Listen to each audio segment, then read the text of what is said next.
Hello friends, स्वागत आहे तुमचं पुन्हा एकदा बाईट्स विथ प्रणू चॅनल मध्ये। आज ना बाईट्स विथ प्रणू मध्ये आपण अगदी इन्स्टंट असं माशांचं कालवण बनवणार आहोत। आता ते कोणत्या माशांचं कालवण आहे, कसं बनवायचं ते मी तुम्हाला लगेचच दाखवते।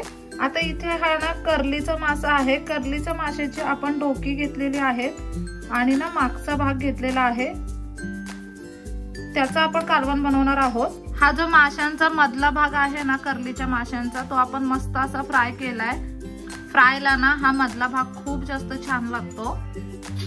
फ्रायला ना मधला भाग खूप जास्त छान लागतो, त्याच्यामुळे नंतर जो डोक्यांचा भाग आणि मागचा भाग उरलेला असतो ना, त्याचा आपण आज कालवण बनवणार आहोत। खूप सोप्या पद्धतीने बनतं आणि सगळ्यात इम्पॉर्टंट म्हणजे ना कर्लीचा मासा भयंकर चविष्ट असतो, खाण्यासाठी खूप भारी लागतो। त्याचं कालवण तर एकदम भन्नाट लागतं। चला तर मग आता आपण लगेचच कालवणाची तयारी करून घेऊयात। हे जे मासे आपण इथे घेतलेले आहेत ना, ते स्वच्छ धुतलेले आहेत, छान असे क्लीन केलेले आहेत। क्लीन करून मस्त असं 2-3 वेळा पाण्याने धुवून घ्यायचे। त्याच्यानंतर आपण तो मधला भाग फ्राय केला आणि उरलेले डोका आणि जो मागचा शेपटीचा भाग असतो ना, तो आपण इथे कालवणासाठी घेतलेला आहे। कालवण बनवण्यासाठी सगळ्यात इम्पॉर्टंट गोष्ट म्हणजे आपल्याला वाटण काढावं लागणार आहे। वाटण काढण्यासाठी आपण इथे सुकं खोबरं घेतलेलं आहे, थोडंसं अर्धा टोमॅटो घेतलेला आहे, लसणीच्या 7-8 पाकळ्या घेतल्यात, आल्याचे तुकडे घेतले 4-5, कढीपत्ता घेतलेला आहे, कोथिंबीर घेतली आहे, मिरची सुद्धा घेतलेली आहे। हे सगळं ना आता आपल्याला मिक्सर मधून वाटून याचं वाटण तयार करून घ्यायचंय।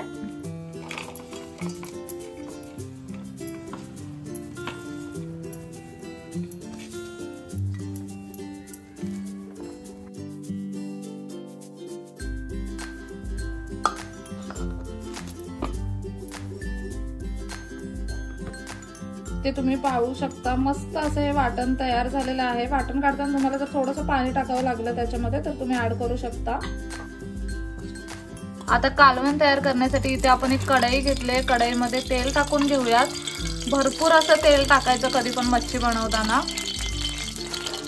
साधारणतः 5 चमचे तेल आपण इथे टाकलेलं आहे। तेल छान असं गरम झालंय। आता हे जे वाटण तयार केलेलं आपण ते यामध्ये टाकायचंय। सगळं वाटण आपण इथे वापरणार आहोत।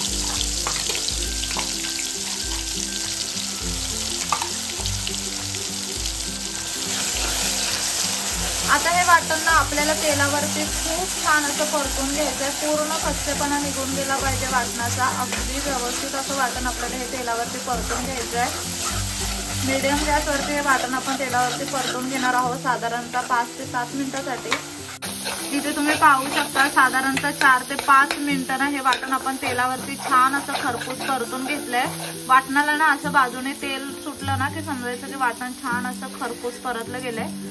आता यामध्ये आपल्याला लाल तिखट टाकायचंय। 2 चमचे लाल तिखट टाकलंय आपण इथे। हळद टाकूयात अर्धा चमचा। 1 चमचाभर इतकी धने पावडर टाकायची आहे। अर्धा चमचा गरम मसाला टाकायचा आहे। मसाले छान असे मिक्स करून घेऊयात। आता तुम्हाला जेवढं कालवण बनवायचं आहे ना, तसं पाणी यामध्ये टाकायचं।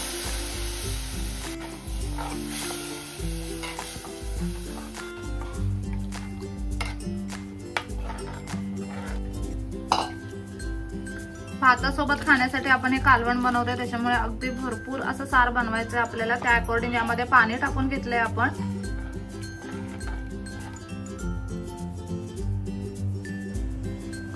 थोडी उकळी यायला लागली की यामध्ये आपण चवीप्रमाणे मीठ टाकूयात।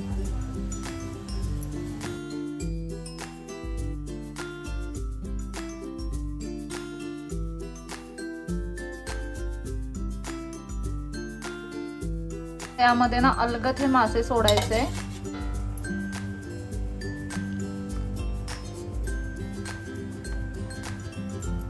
आणि आता 10-15 मिनिटांना हे मस्त असं शिजून द्यायचंय कालवण। मस्त असे मासे शिजून द्यायचेत। आता ना हे मासे जेव्हा आपण कालवणात सोडतो तेव्हा कर्लीच्या माशांमध्ये प्रचंड प्रमाणात ना काटे असतात, त्याच्यामुळे ना मासे कालवणात सोडले की अजिबात ते हलवायचे नाहीत। मस्त असे 10-15 मिनिटं मीडियम गॅसवरती किंवा लो फ्लेम वरती त्यांना छान असं शिजून द्यायचं। मासे हलवलेत ना तुम्ही तर मात्र पूर्ण रश्श्यामध्ये काटे काटे जमा होतील, मग तुम्हाला तो रस्सा अजिबात खाता येणार नाही। त्याच्यामुळे एकदा मासे आपण टाकले कालवणामध्ये की ते अजिबात हलवायचे नाहीत शिजेपर्यंत। त्याच्यामध्ये आपण 2 कोकम टाकूयात। आणि आता हे माशाचं कालवण आपल्याला 10-15 मिनिटांसाठी मस्त असं शिजवून घ्यायचंय। इथे तुम्ही पाहू शकता मस्त अशी कालवणाला उकळी आली आहे। साधारणतः 10 ते 12 मिनिटं हे कालवण आपण शिजवून घेतलंय। मासा सुद्धा अगदी व्यवस्थित असा शिजलेला आहे। रस्स्याची थिकनेस तुम्ही पाहू शकता। आपल्याला भातासोबत हा रस्सा खायचा आहे, त्या अकॉर्डिंग आपण हा बनवलेला आहे।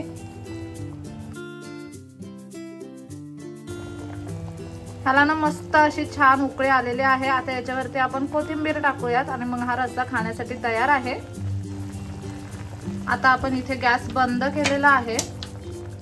वरून छान अशी कोथिंबीर टाकूया।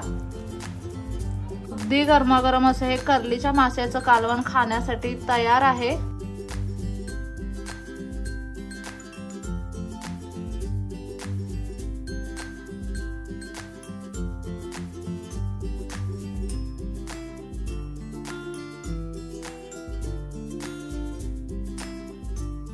इथे तुम्ही पाहू शकता अगदी गरमागरम असं हे माशांचं कालवण बनवून तयार आहे। खूप सोप्या पद्धतीने हे कालवण आपण बनवलेलं आहे। कर्लीचा मासा मुळातच चविष्ट असतो खाण्यासाठी, पण त्याच्यामध्ये भरपूर काटे असतात। त्याच्यामुळे तुम्हाला जर काटे सोलून खाता येत असतील तरच हा मासा खा। खूप सोप्या पद्धतीने बनतो, पण अगदी चविष्ट असं लागतं हे वाला कालवण। कधी रेसिपी ट्राय केली नसेल ना तर नक्की ट्राय करा। कसा वाटला व्हिडिओ मला कमेंट करून नक्की सांगा। चला तर मग नेक्स्ट व्हिडिओ मध्ये भेटूया। तोपर्यंत मस्त खा, भरपूर फिरा आणि आनंदी राहा।